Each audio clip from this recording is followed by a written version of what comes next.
Bonjour, c'est Ed pour une revue mise à jour. Il s'agit de la nouvelle version du firmware, donc du logiciel, de l'eJoy Limitless Lux 215 watts. J'en avais fait la revue il y a pas très longtemps et j'en étais arrivé à la conclusion que c'était une box que je ne vous recommandais pas. D'une part, elle avait quelques petits bugs sur le menu, mais ça c'était pas forcément très grave. Plus embêtant au niveau de la vape, le mode contrôle de la puissance qui était pas exceptionnel, on va dire, et le mode contrôle de la température qui marchait mal. La vape était pas désagréable en soi, mais la box ne passait même pas le test du coton sec, ce qui est à peu près inacceptable aujourd'hui. eJoy effectivement vient de sortir une mise à jour, la version 1.1 du logiciel, qui est censée corriger ces erreurs ces erreurs, on va dire, de jeunesse, même si c'est enfin, conciliant de dire ça, mais on va dire ça comme ça. Donc une nouvelle version du firmware, la version 1.1. On va voir comment l'installer et on va voir si effectivement les défauts de la toute première version sont ou non corrigés. Pour commencer, vous allez devoir aller sur le site d'eJoy, c'est ejoysig.com. Vous aurez le lien dans la description de cette vidéo. Une fois sur le site, vous allez cliquer sur Support. Vous allez descendre dans les menus, cliquer sur Software Downloads et est apparu depuis la dernière fois la mise à jour donc du logiciel. Vous allez cliquer d'abord sur eJoy Update Installer Download qui va vous permettre de télécharger le logiciel de téléchargement. Et ensuite, vous allez cliquer sur eJoy Lux Firmware version 1.1 Download, le télécharger également. Donc le premier lien va être le programme de mise à jour, le deuxième lien sera en fait la mise à jour elle-même. Une fois que vous avez téléchargé ça, vous allez le décompresser. À noter que c'est un fichier .rar, donc ce ne sera pas forcément décompressable directement avec Windows, selon la version que vous avez. Sinon, il faudra en plus donc télécharger un logiciel qui vous permettra de décompresser les fichiers .rar. Pour l'étape suivante, vous allez devoir enlever les batteries de votre box, comme ceci. Ensuite, vous allez connecter donc la prise micro USB tout en appuyant sur le bouton de déclenchement. Donc vous appuyez sur le bouton de déclenchement et vous connectez votre box. Directement, donc le logiciel reconnaît que la box a été connectée. Vous touchez à rien sur la partie supérieure, vous faites simplement Choose. Vous sélectionnez la nouvelle mise à jour, donc le Lux Firmware version 1.1, comme ceci, et vous cliquez sur Update. Le logiciel vous demande de confirmer, vous faites oui. Ça télécharge donc la nouvelle version du firmware. Ça doit vous indiquer Upgrade Successful, ce qui veut dire que la mise à jour s'est bien passée. Vous pouvez faire Quit. Vous déconnectez votre box. Vous pouvez sans problème, bien sûr, maintenant remettre les accus dans le bon sens si possible. Et la box va vous afficher Lux version 1.1. Et voilà, on va pouvoir regarder ce qui a été fait au niveau des menus. Donc quand on démarre la box, juste donc après avoir inséré les batteries, l'affichage est dans ce sens-ci, comme initialement. La box avait comme défaut d'avoir les boutons inversés dans cette position d'affichage. Et ça n'a pas été corrigé. En fait, ce qui devait ici être le bouton moins est toujours le bouton plus, enfin inversement, avec l'autre. Donc en fait, dans ce sens d'affichage, les boutons sont inversés. Ça n'a pas été corrigé. On va inverser l'affichage 1, 2, 3 pour aller sur le menu. Donc là, du coup, pour aller à gauche, il faut appuyer sur le bouton de droite. Le menu est correctement inversé. Et là, effectivement, les boutons sont corrects. Avec le bouton de gauche, c'est moins. Avec le bouton de droite, c'est plus. Un autre inconvénient de la première version du chipset était de ne pas garder l'orientation de l'écran quand on enlevait les batteries. On va refaire le test directement. La box est éteinte. On réinsère la batterie. Et l'écran est revenu dans la position de départ, donc celle qui en fait est en plus inversée. Cette mise à jour n'a pas corrigé ce souci, c'est quand même un petit peu dommage, ça n'aurait pas été très compliqué. Je pense que les gens d'eJoy ont remarqué ce défaut, on ne peut pas ne pas le remarquer de toute façon. C'est un petit peu dommage de déjà pas avoir corrigé ce défaut d'ergonomie sur cette mise à jour.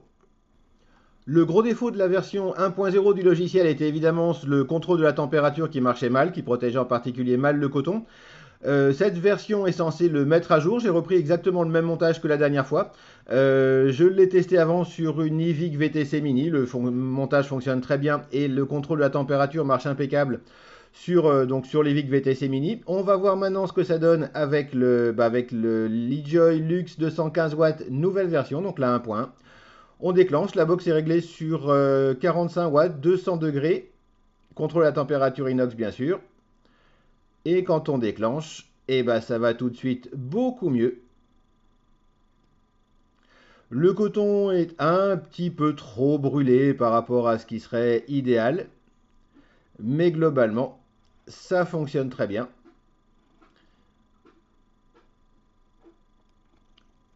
Une fois qu'on arrive aux 10 secondes, le coton a effectivement un petit peu trop ramassé par rapport à ce qu'il devrait.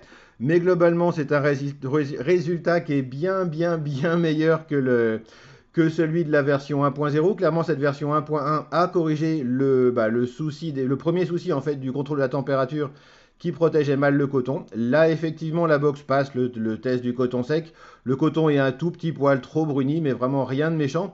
Et en conditions réelles de vape, une fois que le coton sera imbibé, le coton sera impeccable.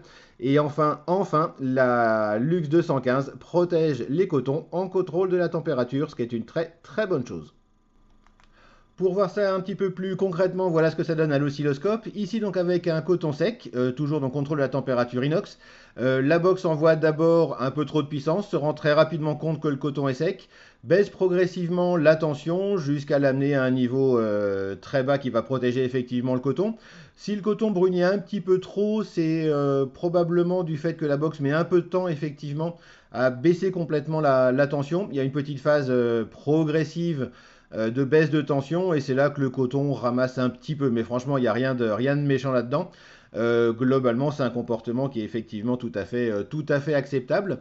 La bonne nouvelle également, c'est que le contrôle de la température a été revu, y compris quand la vape fonctionne, donc quand le coton est imbibé. Ça donne ce tracé-ci, et là c'est par contre excellent. Au départ, on a quelques hésitations qui sont un peu curieuses, mais qu'on sent pas vraiment. Ensuite, la box propose une vape parfaitement linéaire sur les 2 premières secondes de vape, ce qui est idéal. Ensuite, ça décroche un petit peu. Il y a peut-être eu un petit souci de coton qui était peut-être pas parfaitement imbibé. Du coup, la box baisse un petit peu la tension, la remonte ensuite. En tout état de cause, c'est un tracé qui est vraiment parfaitement linéaire sur sa première moitié. Sur la deuxième moitié, ça reste très lisse. Et là, effectivement, ça confirme ce qu'on a à la vape. Une vape très lisse et très agréable avec la Lux 215 watts.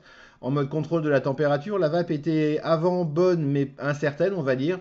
Là, c'est une vape qui est très lisse, très propre, très agréable, absolument irréprochable sur ce coup-là. Par acquis de conscience, j'ai quand même jeté un petit coup d'œil, voir si des fois le mode contrôle de la puissance, le mode watt avait été modifié par cette nouvelle version. Ça n'est pas le cas. C'est toujours toujours le même mode contrôle de la puissance. Il est globalement agréable, même si ça n'est pas le meilleur du monde, et toujours effectivement un petit peu faible. Si vous vous attendez à une puissance de 40 watts, il faudra programmer plutôt 45 watts sur la box, donc grosso modo augmenter de 5-10% la puissance sur l'affichage pour avoir effectivement la puissance que vous souhaitez. Et voilà, vous savez tout sur la mise à jour 1.1 du logiciel de la Lux 215 watts. Pour tout vous dire, après avoir fait la revue de cette box, j'ai eu pas mal de messages qui me disaient que plein d'autres reviewers avaient trouvé cette box absolument géniale. Du coup, j'ai effectivement été regarder quelques autres revues dessus. La quasi-totalité concluait que c'était une super box qui marchait super bien, qu'envoyait du lourd grave, etc. Ça n'empêche que je maintiens la position que j'avais sur cette box telle qu'elle était en version 1.0. Il y a des mesures qui ne mentent pas. Effectivement, cette box n'envoie pas chaud patate du tout. Son contrôle de la température, effectivement, marchait mal.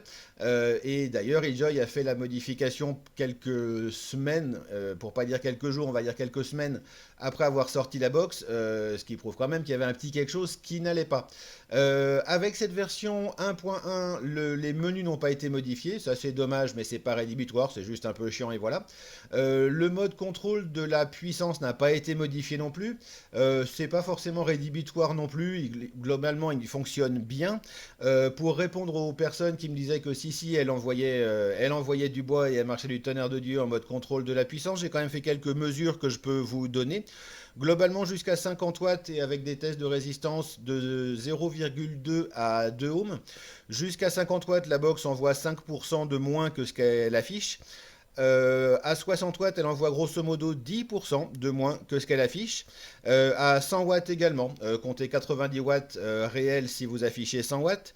À partir de 130 watts, vous ne les aurez plus qu'à 0,2 ohms. Et à 130 watts, grosso modo, affichés, vous aurez 120 watts réels. Même chose à 160 watts, la box ne les sortira qu'à 0,2 ohms de résistance. Et pour 160 watts affichés, la box en sortira réellement 140. Et si vous réglez la box à 200 watts, vous n'aurez jamais plus de 165 watts en sortie. Et ce, encore une fois, exclusivement à 0,2 ohms. Donc non, c'est pas une box qui envoie du lourd, loin de là. Le mode contrôle de la puissance n'est pas particulièrement précis et la box est très très loin d'envoyer la puissance qu'elle affiche. Et ce, à partir, on va dire, de 100 watts, 130 watts pour être gentil. Et encore une fois, elle est très très très très loin d'atteindre la puissance qu'elle annonce. Donc non, ça n'est pas une box super puissante. Elle a une super autonomie avec ses deux accus 26 650, c'est une certitude. Mais non, ça n'est pas une box qui envoie du lourd, très loin de là. Si vous voulez une box puissante, allez bien plus facilement vers une Rollo par exemple, une Rollo RX qui va effectivement vous donner les 200 watts. Celle-là est très très loin d'envoyer du lourd pour reprendre l'expression consacrée. Et elle est très loin d'être précise également en mode contrôle de la puissance.